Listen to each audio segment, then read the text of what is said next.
ኢትዮጵያ ዛሬ የምታስተምራቸው ልጆቿ የነገ ተስፋዎቿ ናቸው። በልደታ ክፍለ ከተማ በሚገኘው በዚህ ተስፋ ቅድመ አንደኛና መካከለኛ ደረጃ ትምህርት ቤት ከሚማሩና የፈጠራ ሀሳብ ካላቸው ተማሪዎች መካከል አቤሜሌክ ቸርነት ይጠቀሳል። የኃይል ማመንጫ ጄኔሬተር መሬት ሲንቀጠቀጥ የሚያሳውቅ መሳሪያና የእህል ማጥለያ አቤሜሌክ ከሰራቸው የፈጠራ ስራዎች መካከል ይጠቀሳሉ።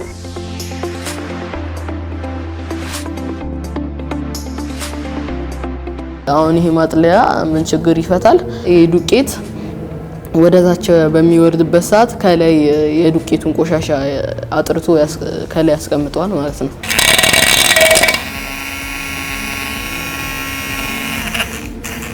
እቺን ዱቄት ይዣለሁ። የዲናሞ እንትን ግፊት ይሄን ሲያንቀጠቅጠው እንትን ዱቄቱ ወደታች ይጠላል ማለት ነው። የፈጠራ ስራ መስራት የጀመረው የ6 ዓመት ልጅ ሆኖ ነው የጀመረው ማለት ነው። እና ያው እኛ ብዙ ትኩረት አልሰጠነውም እና እንደዛ እያለ እየቀጠለ ብዙ ስራ ሰርቷል። ገና ከ10 ዓመት በፊት በነበረ ገና ህፃን ነበረና ብዙ ነገሮች ሲሰራ ብዙ ያው ወደ እንጀራዬ ስለምሮጥ እሱን ለማስተማር ለማሳደግ ብዙ ትኩረት አድርጌበት አላቅም። እና ግን እየቆየን ስናየው የማይሰራው ነገር የለም ከአቅሙ በላይ። ይሄ አሁን በትንሹ ነው ያሳያችሁ፣ ለምን ማቴሪያሎች ስለሌለው ማለት ነው። ተማሪ አቤሜሌክ በፈጠራ ስራ ልዩ የሆነ ታለንትድ የሆነ ተማሪ ነው። ከኔ ጋር እንግዲህ በክበብ ደረጃ ወደ 3 ዓመት አብረን ሰርተናል። አምናም እንደዚሁ ክፍለ ከተማ ደረጃ ለውድድር በሄደበት እንትን የኤሌክትሪክ ኃይል ፓወር በማመንጨት በሽክርክሪት ኃይል ዲናሞችን ተጠቅሞ በቀላሉ ማመንጨት እንዲቻል እየተንቀሳቀሰና የተወሰነ ስራ ውጤታማ ለማድረግ እዛ ላይ እንትን እያለ ተማሪ ነው።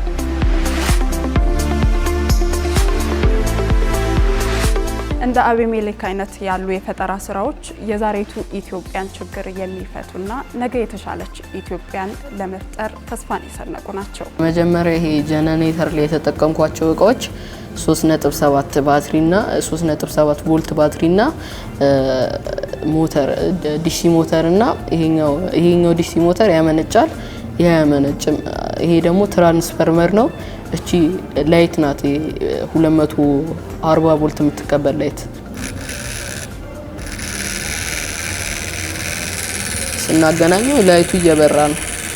እዚህ ጋር አሁን 9 ምናምን ቮልት እንትን ያደርግልናል ማለት ነው፣ ያመነጭልናል ማለት ነው። እንደ ዲናሞ ፍጥነት ነው። ዲናሞ በፈጠነ ቁጥር እንትኑም ይፈጥናል ማለት ነው።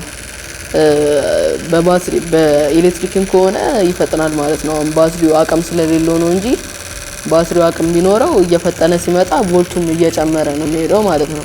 በገጠራማ አካባቢዎች ምናምን መብራት ሲጠፋ በዚህ ኃይል ማመንጫ አድርገን በቤት ያሉ ቁሳቁሶችን በዚህ አንዴ በባትሪ እናስነሳዋለን። ካስነሳ ነው በኋላ ኃይል እያመነጨ የተለያዩ ቤት ላይ ያሉ ቁሳቁሶችን ያሰራልናል ማለት ነው። የልቡን ሀሳብ ሰፊ ስለሆነ ያሰበበት ላይ እንዲደርስ ነው መመኛው። ቢያንስ ትልቅ ደረጃ ደርሶ ለአገር የሚጠቅም ልጅ እንዲሆን ነው የምፈልገው። በዚህ በፈጠራ ስራ ብቻ አይደለም፣ በጣም ልጁ ንቁ ልጅ ነው እና ቢያንስ አንዳንድ እገዛ ቢደረግለት የትምህርት የስልጠና እገዛ የአንዳንድ እቃ የሚያሟላበት እገዛ ቢደረግለት ከዚህ በላይ ብዙ ነገር ይሰራል። ይሄ መሬት በሚንቀጠቀጥበት ሰዓት ሴንስ አድርጎ የሚነግረን ነው። የተጠቀምኩት እቃ ካርቶን፣ የሞባይል ባትሪ እና ላይት እና እቺ ብሎን እና ገመድ፣ የኤሌክትሪክ ገመድ። እቺ ኔጌቲቭ ናት። እዚህ ጋር ኔጌቲቭ እንትን የሚፈልገው ባትሪ ኔጌቲቭ ገመድ ከዛ በሚገናኝበት ሰዓት ይበራል ማለት ነው።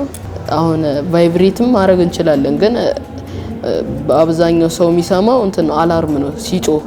እሱን አላረኩበትም። እሱ እንትኑ ስለሌለኝ እቃው ስለሌለኝ አላረኩበትም። የሌት አላርም ብቻ ነው የሚያሳይ።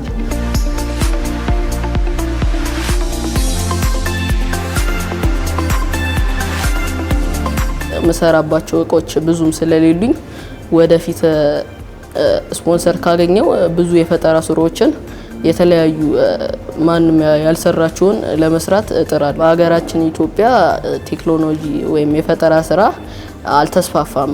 በሀገራችን ኢትዮጵያ ለማህበረሰቡ ችግር የሚፈታ ስራ ለሰራ አስባለሁ። ነገ የተሻለ ቀን ይመጣል ብዬ አስባለሁ። ምክንያቱም ብዙ ነገሮች አሁን እንደ በፊቱ እኛ ባለፍንበት እንትን እያለፉ አይደሉም እነዚህ ተማሪዎች። ትምህርቱም ሰብጀክት እንትናቸውም እያንዳንዱ ከሳይንስ ጋር የተያያዘና ማቴሪያል ግብዓቶችንም ፕራክቲካል እያዩ የሚያልፉ ተማሪዎች ስለሆኑ ነገ የወደፊቷን ኢትዮጵያን ሳስብ የተሻለች ትልቅ ከአውሮፓውያን ጋር የምትወዳደር ሀገር ትሆናለች ብዬ ነው የማስበው።